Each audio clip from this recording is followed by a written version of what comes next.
Wa ala alihi wa sahbihi wa mawala. Asyhadu an la ilaha illallah wahdahu la syarikalah wa asyhadu anna Muhammadan abduhu wa rasuluhu la nabiyya wa la rasula ba'da. Amma ba'du. Teman-teman sekalian, insyaallah malam hari ini kita akan membahas bersama Ustaz Umin mengenai bagaimana apakah benar anak muda yang foya-foya itu nantinya mati akan masuk surga. Lebih jelasnya akan dijelaskan oleh Ustaz Umin. Kepada beliau kami persilakan. Assalamualaikum warahmatullahi wabarakatuh. Alhamdulillah nahmaduhu wa nasta'inuhu wa nastaghfiruh wa na'udzu billahi min syururi anfusina wa sayyiati a'malina may yahdihillahu fala mudilla lahu wa may yudlil falan tajida lahu waliyyan mursyida. Asyhadu an la ilaha illallah wa asyhadu anna Muhammadan abduhu wa rasuluh la nabiyya wa rasula ba'dahu. Allahumma shalli ala Muhammad wa ala Muhammad kama shallaita ala Ibrahim wa ala ali Ibrahim innaka Hamidum Majid. Amma ba'd.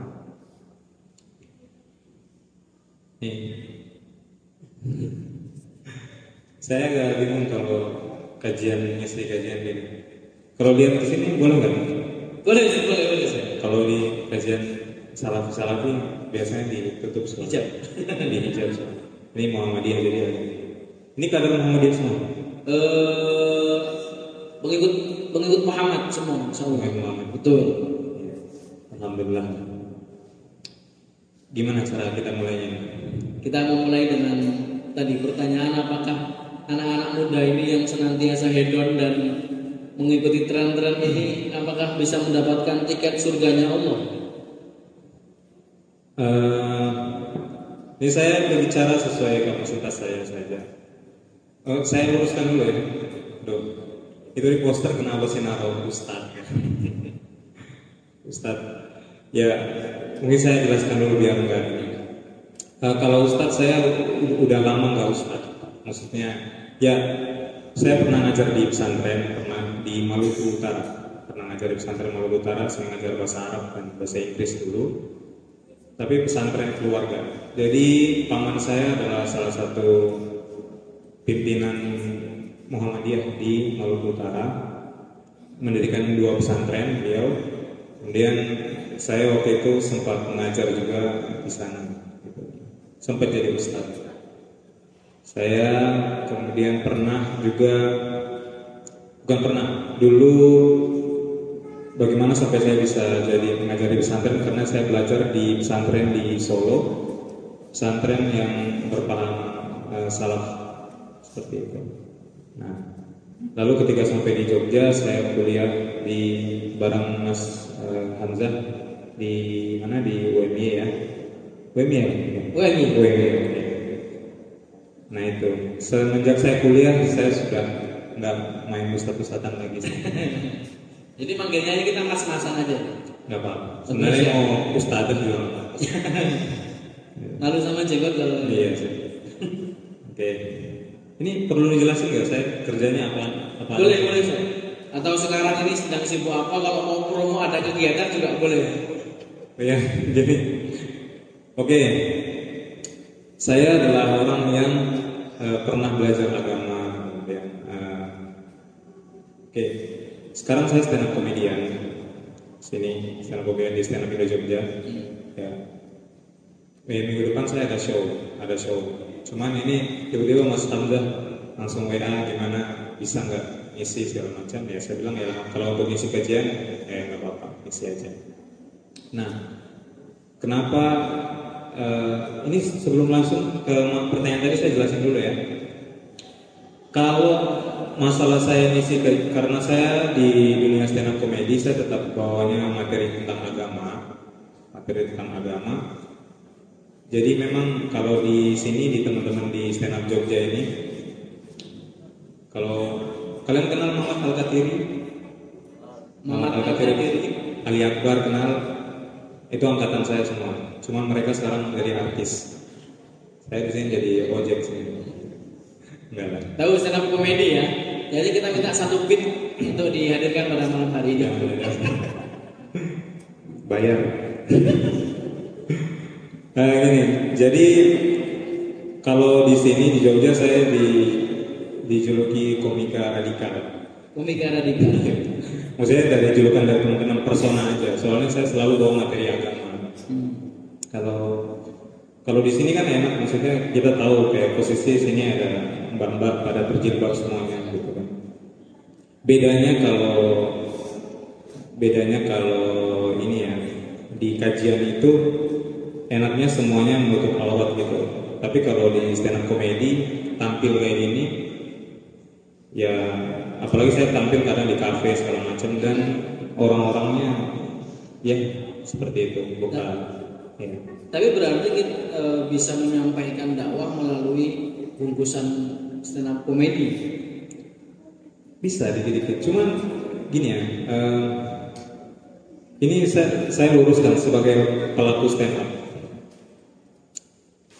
Stand up komedi, lagu, apapun itu yang katanya bisa membawa Islam, itu tidak sebesar dakwah, gitu. Dakwah seperti ini, gitu. Tidak sebesar itu. Banyak resiko di dalamnya. Lagu, gitu kan. Kalian sering dengar apa namanya? Kalau orang keliling-keliling, takbir keliling, tahu? Ya, itu kan pakai lagu kan. Kalau umpama Allahu Akbar, kita pakai kayak gitu, itu hati kita bisa menjadi lembut. Tapi kalau dikasih lagu, kayak Allah tak kayak gitu, jempol kita goyang dikit aja, itu hati kita udah berubah gitu. Jadi mungkin ada yang alasan kayak kita membawa nafas Islam di dalam lagu-lagu gitu kan. Ya meskipun beberapa ustadz kan ada yang mengatakan bahwa lagu tuh boleh, tidak haram, tapi ada yang mengharamkan. Salah satu yang membolehkan kan kayak Ustadz Adi Hidayat gitu. Tapi kalau kayak Ustadz Salat seperti Ustadz Khalid Basalamah segala macam itu kan haram. Tapi intinya tuh kita lepaskan dulu masalah lagu ini haram, musik ini haram atau tidak. Tapi mencampurkan musik dengan kalimat-kalimat Allah itu menurut saya kurang bagus. Karena kalian mungkin bisa lihat di YouTube ketika kalian buka kayak video tentang Wali Band waktu dia tampil di Inbox tahun berapa gitu dengan lagunya Sholatullah Salamullah. Karena lihat itu MC-nya kayak Olga Saputra pada joget semuanya. Bagaimana kita ngucapin sholawat kepada Rasul tapi kita joget itu gimana tuh maksudnya? Berarti yang dinikmati bukan sholawatnya tapi musiknya. Lalu bagaimana dengan stand up comedy? Stand up bisa dikit-dikit. Awal-awal bukan awal-awal ya. Ketika teman saya tahu, saya kan dari pesantren Salafi gitu. Kalian tahu ya celana cingkrang gitu? Nah itu, saya di Solo seperti itu. Ketika saya tahu teman saya tahu bahwa saya ikut stand up comedy itu, dan dia tahu materi saya tentang agama, dia memang agak gak setuju saya membawa materi agama. Makanya dia langsung dia bilang, kita WhatsApp di grup itu, kita debat itu masalah bagaimana, kata dia agama tidak boleh dipercandakan kan? Bercanda. Ya saya pikir ya alasan saya waktu itu adalah orang-orang yang dengerin stand up comedy adalah orang-orang yang nggak mau dengerin ustadz. Mereka orang-orang yang nggak mau datang ke masjid seperti bapak ibu adik-adik sekalian ini. Mereka nggak mau. Coba umpama kalau umpama mereka mau, pasti ada teman saya satu nih anak stand up yang datang ke sini. Ini nggak ada yang datang. Artinya mereka memang nggak mau dengerin. Cuma mereka suka ini dengerin saya kalau stand up soal agama karena jarang banget itu. Ini belum sampai ke pertanyaan tadi ya. Kita lanjut dikit. Jadi gini, kenapa saya memutuskan untuk ini berkaitan sama pertanyaan tadi juga, memutuskan untuk stand up dengan agama. Saya jelaskan stand up comedy itu berdasarkan keresahan. Kalian resah soal sesuatu, ada yang nggak lulus skripsi, coba kalian buka YouTube lihat stand up komedian. Aduh skrip apa, dosenku ini susah banget kayak gitu. Dia ngomongin dosennya, ibuku ini kayak gini, guruku kayak gini. Dia menceritakan semuanya keresahan-keresahan dia. Bahkan ada yang ketika berzina dengan pacarnya, dibikin materi soal stand up, kemudian diceritakan. Jadi lucu nggak? Lucu, materinya lucu, tapi miris kan? Maksudnya ketika kita dengar kayak gitu, kita nggak istighfar, tapi kita malah tertawa. Nah itu kelamnya stand up, dunia stand up komedi. Lalu kenapa saya memilih untuk materi agama? Ya karena kalau orang lain bisa berbicara mengenai dosa-dosa dia, kasih tahu seorang mujahir. Jadi kalau kata Rasul, semua umatku dimaafkan kecuali orang yang mujahir, orang yang mempertontonkan dosanya atau ngasih tahu ke orang-orang, aku tuh dulu gini, aku tuh gini loh, aku sama cewekku gini segala macam. Nah orang-orang kayak gini tidak dimaafkan oleh Allah, tidak diampuni oleh Allah karena sudah berbuat dosa tapi malah tetap malah ceritain ke orang-orang. Kalau dia bisa mengucapkan keresahan dia dari orang kayak gini, kenapa saya nggak boleh menceritakan keresahan saya tentang agama? Nah, seperti itu. Makanya saya memilih, kalau saya suka kesenian stand up comedy, saya suka banget. Tapi saya mau apa yang keluar dari mulut saya ya paling tidak bermanfaat untuk orang-orang. Nah, itu. Kita ke pertanyaan tadi aja. Siap. Kepanjangan soalnya. Boleh? Gimana? Pertanyaannya tadi? Apakah dengan stand up itu juga bisa sama dengan kita berdakwah? Karena temanya. Kok berubah pertanyaannya? Tadi kan awal beda. Ya. Bisa masuk surga katanya. Oh, nggak apa-apa, kita bahas ini aja nggak apa-apa. Oh iya. Oke, saya jawab pertanyaan yang pertama. menarik mungkin seperti ini. Ketika Mas Mumin ini sebagai praktisi stand up comedy membawa materi agama, kira-kira di mana batasan agama itu kemudian tidak sampai pada mengolok-olok agama? Wah, ini sulit banget nih. Kalau bilang tergantung netizen, wah, masya Allah. Mungkin saya ceritain dikit aja. Saya malah agak ini, nanti pertanyaan pertama nanti kita jawab berikutnya ya. Kita masalah stand up dulu. Kalau di surat Al-Anfal atau apa saya lupa yang istihza itu, wa idza sa'altumuhu qalu inna nakhudhu wa nal'ab. Kalau kalian tanya kepada mereka, maka kata Allah, mereka akan berkata inna nakhudhu wa nal'ab, kita itu cuman main-main dan bercanda saja. Kemudian qul abillahi wa ayatihi wa rasulihi kuntum tastahzi'un, katakanlah apabila kepada Allah, kepada Rasulnya kuntum tastahzi'un, dan ayat-ayatnya kalian berolok-olok, la ta'tadiru, jangan kalian minta maaf, qad kafartum ba'da imanikum, kalian telah kafir setelah beriman. Artinya, wah ada teh nih. Makasih Mas. Ini gulanya berapa sendok Mas? 1,5. Gak manis berarti. Apa? Ini yang bambanya udah manis lah. Nggak boleh. Harus mau dia ustad dari sini.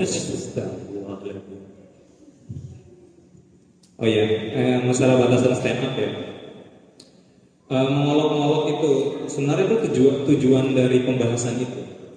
Tujuan dari pembahasan agama dalam stand up itu. Jadi tujuan kamu menyampaikan agama dalam stand up itu tuh, aduh stand up yang saya ceritakan. Ini ilmu stand up nih. Stand up tuh ada premis, setup, punchline. Malah ngajarin dong. Premis, setup, punchline. Premis nih kayak gini. Oke, saya punya materi lama. Ini lama banget materi saya tentang teman saya yang susah diajak sholat. Materinya kayak gini. Menurut kalian ini menghina Islam apa enggak? Oke, kalian coba ya. Menurut kalian ini menghina Islam apa enggak? Jadi, saya pakai logat timur ya, Oke. Saya ini kan suka sekali sholat. Ini materinya kayak gini. Saya ini suka sekali sholat. Tapi yang saya nggak suka adalah ketika saya nyuruh teman saya sholat, tapi dia tuh banyak sekali alasannya. Contohnya ada teman saya orang Papua, saya ajak sholat, saya bilang gue Pace mari sholat, dia alasan, aduh belum mandi. Ya udah, saya suruh dia mandi. Habis mandi saya ajak lagi, gue Pace mari sholat, dia alasan, aduh belum makan. Oh ya sudah, saya suruh dia makan. Habis makan saya ajak gue Pace mari sholat sudah, dia alasan, aduh belum masuk Islam.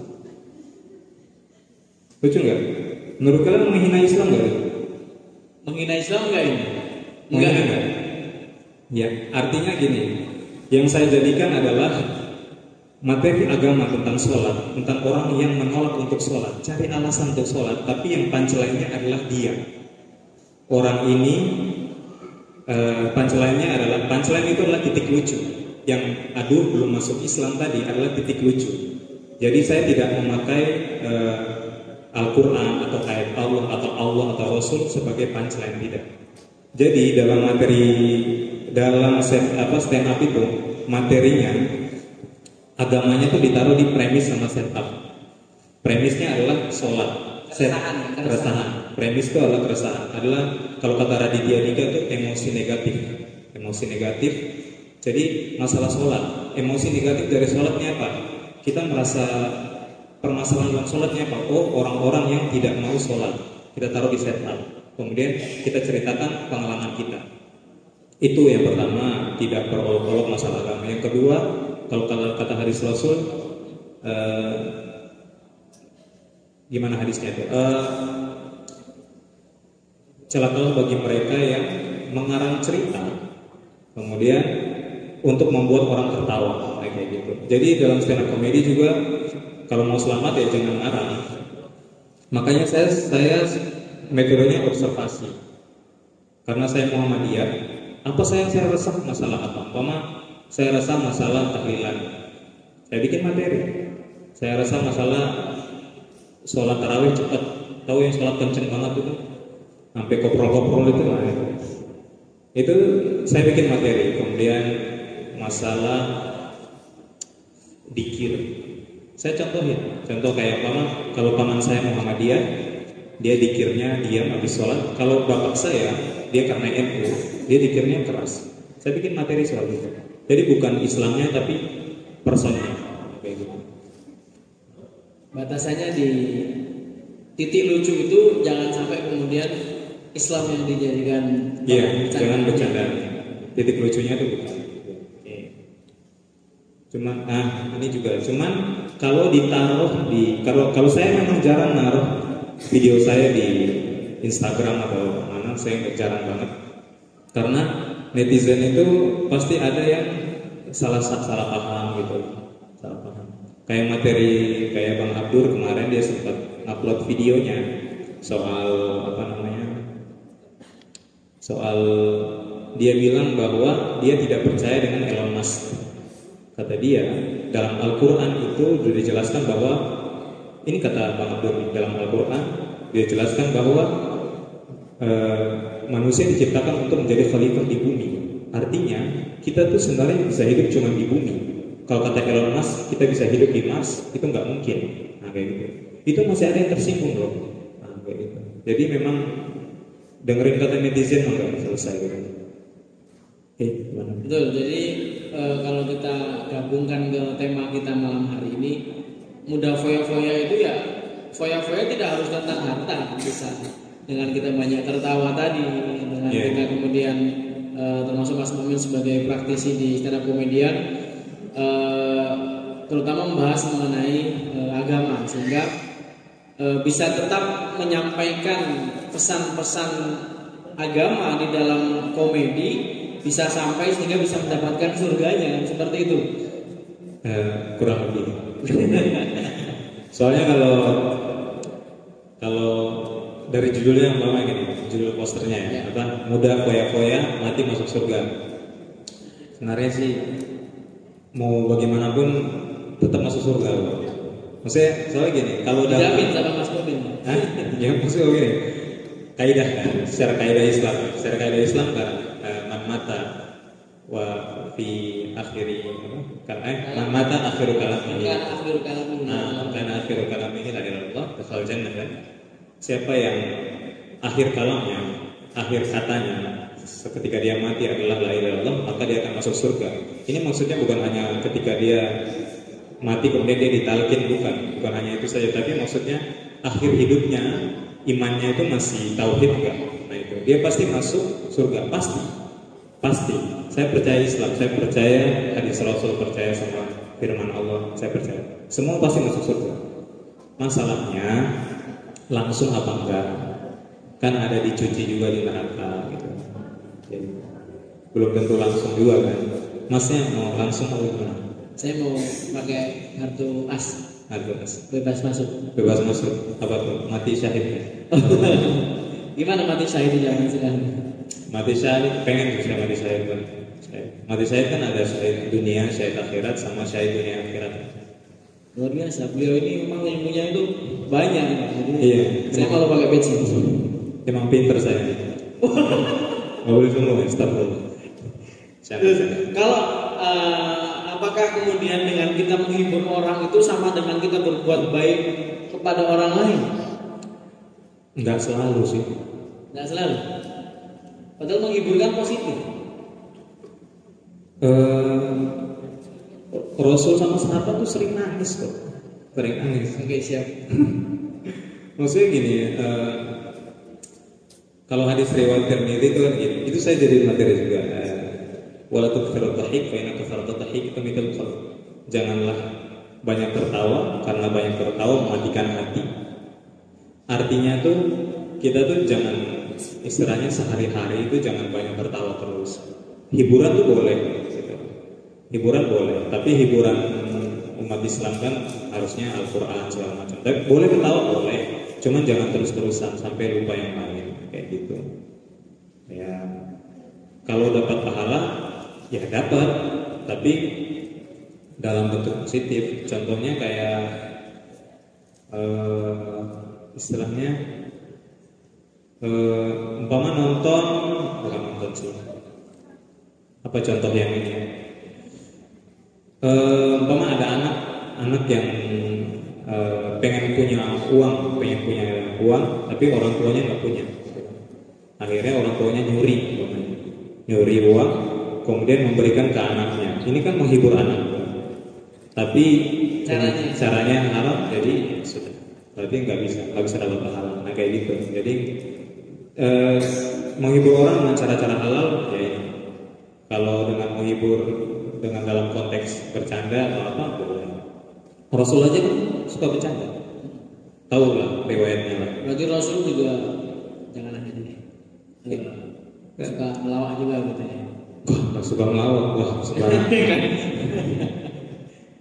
Ya, berarti kita itu dalam berislam dalam tanda kutip nggak usah tegang-tegang lah gitu kan, tetap ada relaksasinya. Ada saatnya tegang, ada saatnya tidak. Kalau Rasul itu kan suka menangis kan. Sampai suatu ketika Rasul itu menangis. Rasul itu ngobrol sama Abu Bakar masalah akhirat. Terus mereka berdua nangis. Kemudian si Umar masuk ke dalam rumah Rasul, kemudian bertanya, kenapa kalian nangis? Tapi Rasul dan Abu Bakar tidak jawab, tapi nangis terus sampai Umar berkata, kalau kalian nggak kasih tahu, saya akan pura-pura nangis supaya ikut kalian nangis bareng, kayak gitu. Artinya Rasul itu juga ada saat-saat dimana dia itu ingin nangis masalah akhirat, kemudian sahabat yang lain juga nangis. Cuman ada kalanya Rasul juga bisa bercanda. Jadi kayak kisah Rasul yang ini bercanda sama nenek-nenek, paham? Jadi nenek-neneknya datang, kemudian berkata, ya Rasul, doakan saya masuk surga. Kemudian Rasul bilang ke nenek itu, maaf nek, di dalam surga tidak ada orang tua, kayak gitu. Maksud Rasul tuh bisa saja langsung berkata kayak, nek, di dalam surga tuh nggak ada orang tua karena setiap orang yang masuk surga akan kembali muda. Rasul bilang seperti itu, harusnya bisa. Tapi Rasul memilih untuk bercanda, kayak maaf nek, di dalam surga tidak ada orang tua. Nenek itu pergi sambil nangis. Ini bukan mau menghina Rasul atau bukan. Logika kita akan berpikir kayak, kok Rasul tega bikin nenek nangis. Saat itu konteksnya Rasul ingin mengajarkan bahwa bercanda sama nenek-nenek ini juga boleh. Setupnya seperti itu. Ya. Punchline-nya? Jangan dulu. Punchline-nya itu adalah gini. Bukan punchline sih. Maksudnya setelah nenek itu nangis, si Rasul langsung menyuruh sahabat untuk menjelaskan bahwa maksudnya adalah semua yang masuk surga akan kembali muda. Jadi Rasul itu bercanda. Kemudian ada juga yang sahabat yang bilang, ya Rasul tolong naikkan aku ke onta, kasih aku onta. Terus kata Rasul, enggak, saya akan naikkan kamu ke anak onta. Kemudian sahabat bilang, kalau anak onta mah kecil ya Rasul, bagaimana nih? Enggak, kamu harus naik di anak onta. Loh, nanti ontanya malah patah tangannya atau gimana? Terus Rasul pun lanjut, loh bukannya onta itu dulunya juga anak onta. Ya Rasul bercanda. Saya, menurut kalian lucu nggak? Kalau menurut saya sih nggak lucu. Menurut saya nggak lucu candaan itu. Cuman pada saat itu lucu pada saat itu, dan Rasul bercanda. Mungkin tertawanya karena ini Rasul yang bercanda, kita harus tertawa atau gimana? Mungkin kalau saya ada di posisi mereka, saya akan tertawa juga. Ada Umar bin Khattab soalnya, saya nggak mau dipanggal dia. Kamu nggak ketawa nih, Rasul bercanda gitu. Ngeri.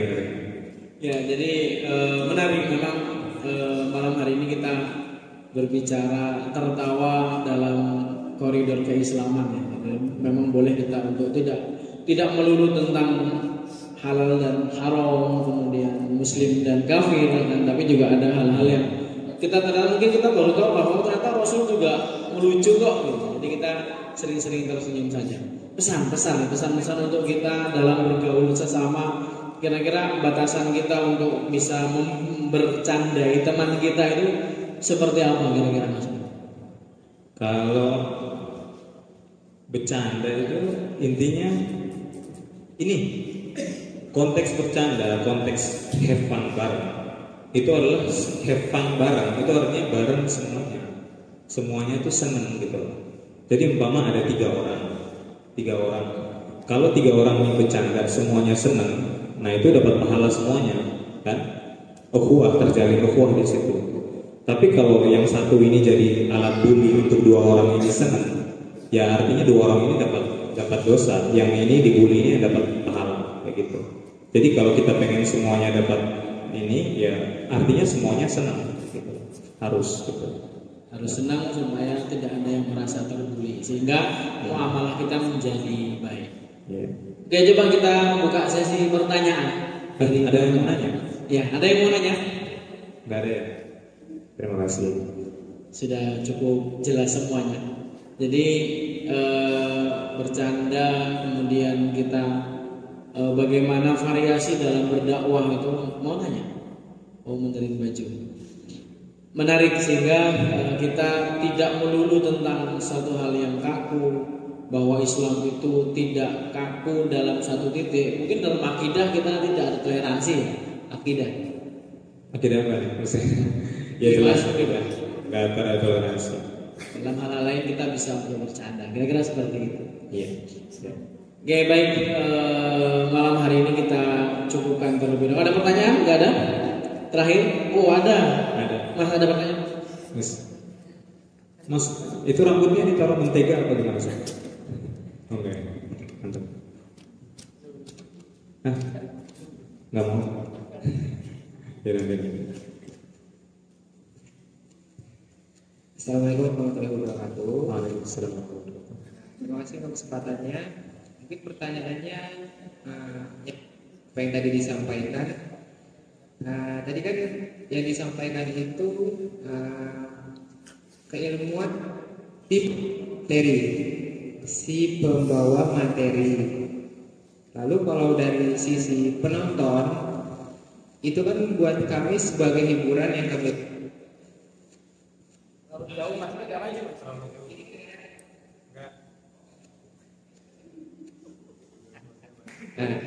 Tes. Oke. Kalau dari kami sebagai penonton kan itu hiburan yang kami lihat. Kalau yang tadi Masnya sampaikan, itu kan dari sisi si pembawa materinya.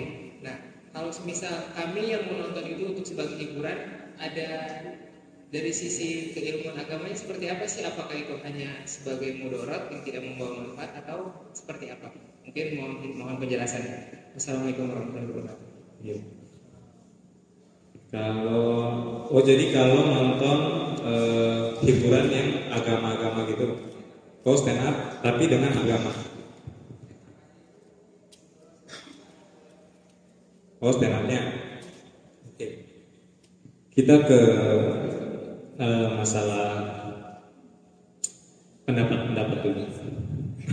Pendapatnya bahwa ada hadis tentang ini. Idza ra'a minkum munkaran falyughayyirhu bi yadihi wa in lam yastati' fa bi lisanihi wa in lam yastati' fa bi qalbihi wa dzalika adhaful iman.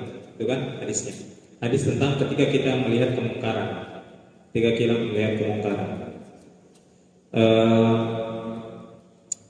Pertama kita rubah dengan tangan kita. Kalau tidak bisa, kemudian memakai lisan kita tegur langsung. Gak boleh kayak gini. Kalau kita tidak bisa juga, kita pakai yang ketiga yaitu hati kita. Hati kita yang penting nolak. Wa dzalika adhaful iman. Tetapi perlu diketahui itu adalah selemah-lemahnya iman. Artinya orang yang menolak dengan hati pasti punya iman. Masih punya iman. Lalu bagaimana hiburan stand up dari orang-orang ini? Ya, dari mengacu ke hadis ini, kita tidak bisa, umpama kita menonton stand up, kita tidak bisa mengendalikan orang di depan kan? Nggak bisa mengendalikan orang di depan. Apapun dia yang pegang mic, saya yang pegang mic, gitu kan? Kecuali kamu mau jadi heckler. Ada yang namanya heckler. Heckler itu adalah orang yang suka heckling. Jadi ketika saya stand up, tiba-tiba dia di sana nyaut, ngomong, membantah atau segala macam. Tapi resikonya kalau kamu melawan stand up komedian yang sudah pintar ngomong di depan, bakal hancur. Nanti dihancurin sama stand up komedian, dihina ibunya itu segala macam. Nah itu karena sama-sama emosi. Nah, saya punya ada satu teman saya yang hampir dipukul gara-gara dia bawa materi ada soal agama gitu, tapi mungkin agak keterlaluan. Ada orang yang maju kemudian mau pukul dia. Untung saya di situ, saya rangkul orang yang memukul teman saya itu. Ada. Itu kejadian udah lama banget. Artinya adalah kita sebagai audiens ketika kita melihat kalau umpamanya menurut hati kita ini salah nih, ini salah. Umpama gini saja, dia menceritakan soal saya ceritakan ini aja ya. Bagaimana di kehidupan stand up itu? Stand up itu isinya bukan orang-orang. Kebanyakan teman saya itu nggak sholat. Teman-teman stand up saya nggak sholat. Ada yang agnostik. Agnostik itu adalah orang yang tidak percaya agama. Ada yang ateis, tidak percaya Tuhan, mengaku ateis. Biasanya orang-orang kayak gini saya serang, tapi dalam konteks komedi saya serang. Ada lah anak stand up, pernah saya tanya dia, kamu ateis? Gitu. Di panggung saya tanya dia, kamu ateis? Gitu. Ya. Iya kata dia, ateis. Namanya siapa? Namanya ini kata dia. Sebelah. Buat teman-teman ya. Terus saya ngomongnya bercanda. Buat teman-teman teroris, kalian kalau ngebom jangan ngebom gereja. Kalian ngebom orang kayak gini. Nah, saya bercanda kayak gitu. Udah nggak nyumbang hari libur, saya kayak gitulah. Sama orang ateis, saya bercanda kayak gitu. Artinya, ketika orang-orang yang kalau saya maju pasti bawa agama, tapi kalau teman-teman yang lain maju dibawa segala macam masalah. Yang itu saya bilang berzina dengan pacarnya diceritain. Kadang dia pakai pelacur diceritain, kadang dia maki-maki bapaknya di atas panggung, kayak bapaknya nggak ngasih dia jajan atau nggak beliin motor, dia ceritain tuh. Dosennya umpama susah untuk bantu dia bikin skripsi, dia maki-maki dosennya. Kalau kita dengar itu, kita tahu itu kemungkaran kan. Kalau berani rubah, kalau nggak berani, kalau bisa pakai lisan setelah dia tampil ngomong. Tapi kalau memang tidak bisa, tolak dengan hati, atau pergi dari tempat itu, kayak gitu. Itu kalau saya. Tapi kalau memang kuat sih bagus langsung maju ke depan. Kalau saya sih belum bisa, soalnya saya bertahan di stand up comedy adalah karena satu saya senang banget tahun ini saya senang banget. Ada teman saya orang keturunan Cina, Islam, tapi dia sholat hanya pas bulan Ramadan. Jadi pas bulan Ramadan dia sholat, pas Idul Fitri udah nggak sholat lagi sampai tahun depan baru dia sholat lagi. Tapi tiap ada masalah agama dia tanya ke saya. Dan tahun ini dari Ramadan kemarin sampai sekarang dia belum putus sholat. Itu yang saya senang banget. Ketika kita tuh kuat-kuatan. Kalau di dunia stand up comedy harus kuat-kuatan. Kalau kamu suka stand up, kuat-kuatan antara kamu ikut arus mereka yang nggak benar atau mereka yang ikut arus kamu. Dan saya alhamdulillah banget ada teman saya yang udah mulai sholat itu, senang banget. Itu sih. Jadi tahapan-tahapan kita dalam melihat kemungkaran diyadihi dengan tangan kita kalau mampu, nggak mampu dengan lisan kita, nggak mampu setidaknya kita mengingkari dengan hati kita. Kira-kira begitu. Ada lagi? Sudah lapar? Sudah cukup? Yang peci hitam. Oke, kalau sudah cukup, kita cukupkan kajian kita pada malam hari ini dengan membaca hamdalah bersama-sama dan doa kafaratul majelis. Subhanallah, asyhadu an la ilaha illa anta, astaghfiruka wa atubu ilaik. Kami aturkan terima kasih kepada Mas Mukmin yang telah berbagi kepada kita semua. Semoga bermanfaat dan menjadi amal jariah untuk beliau. Amin amin ya rabbal alamin.